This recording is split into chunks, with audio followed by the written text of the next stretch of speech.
रात्रीच्या 3 ते 4 चपात्या उरल्या आहेत. चपात्या उरल्या ना की प्रत्येक गृहिणीला पडणारा हा प्रश्न आहे की याचं करायचं तरी काय. बरेच काही आपण करतोही, पण आज मी तुम्हाला एक छानसा नवीन पदार्थ करून दाखवते, चपाती नूडल्स. चपाती नूडल्ससाठी चपात्या आपल्याला कट करायच्या आहेत. त्या कशा कट करायच्या त्या मी तुम्हाला सांगते. ह्या 4 चपात्या आहेत, एकावर एक सगळ्या अशा ठेवून घेतल्या आणि त्याला असं राऊंड करणार आपण. राऊंड झालं की सुरीनी अशा पद्धतीने आपण कट करणार आहोत.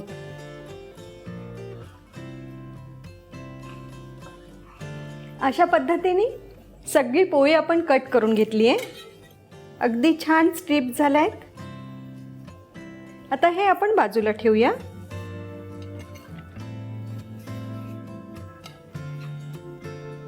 लगेच यासाठी लागणारा कांदा आपण चिरणार आहोत. कांदाही व्यवस्थित बारीक लांब चिरणार आहोत. सगळा कांदा असा थोडा सुटीत करून घेणार आहोत. कढई आपण गरम करून घेऊया. मी गॅस चालू करते. कढई छान गरम झाली आहे. आता आपण 2 ते 3 टेबलस्पून तेल टाकणार आहोत.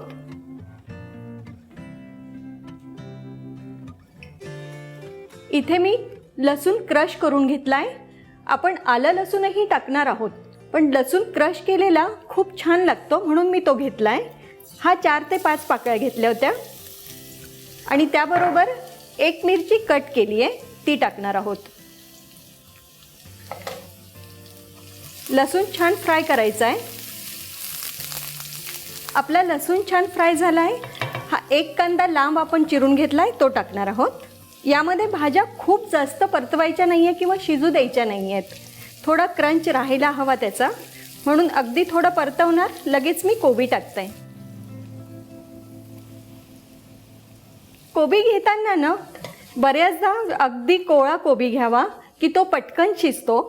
आणि दुसरी टीप म्हणजे त्याला मागून थोडंसं ना नखाने दाबून बघायचं की अगदी सॉफ्ट असेल तो कोबी चांगला असतो. मी आता इथे सिमला मिरची चिरून घेते.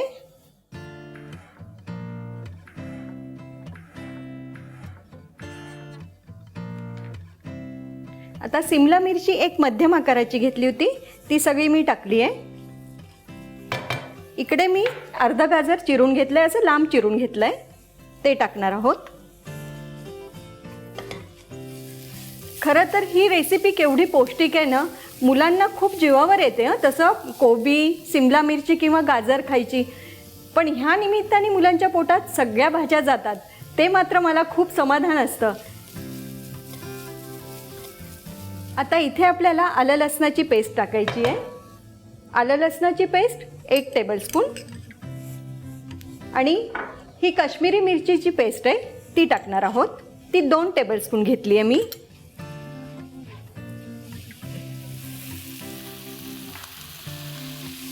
आता लगेचच आपल्याला सोया सॉस टाकायचा आहे. सोया सॉस 1 टेबलस्पून,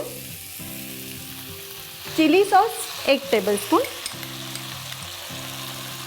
आणि हे टोमॅटो केचप आहे, तेही 1 टेबलस्पून.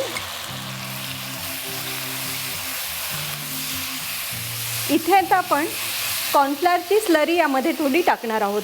कारण काय ना, जास्त पाणी टाकणार नाही आहोत, कारण त्या नूडल्सला, त्या पोळीला हा सगळा मसाला चांगला चिकटला पाहिजे आणि चविष्ट लागतं. त्यामुळे हे कॉर्नफ्लॉवरचं पीठ आहे, त्यामध्ये आपण थोडं पाणी टाकणार आहोत. अगदी थोडं, जास्त पाणी टाकायचं नाही आहे.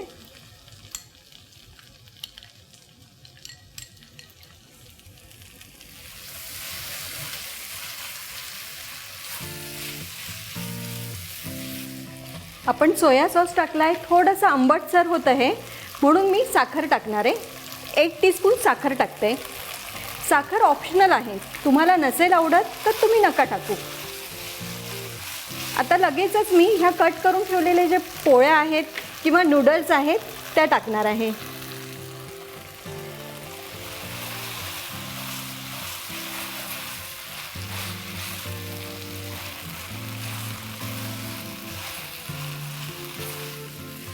मीठ टाकूया. मीठ मात्र आपण बाकीचे सगळे सॉस टाकलेत त्यामध्ये मीठ असतं, मीठ जरा सांभाळून टाका. चवीनुसार मीठ,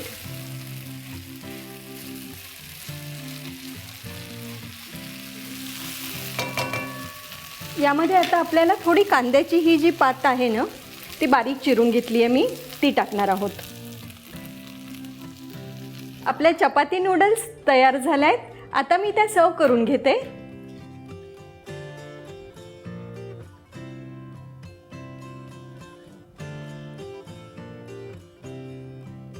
थोडी कांद्याची पात गार्निशिंग करता आपण टाकूया. रेसिपी तर झाली आहे. आता तिची मी चव घेऊन बघते ती कशी झाली आहे म्हणून.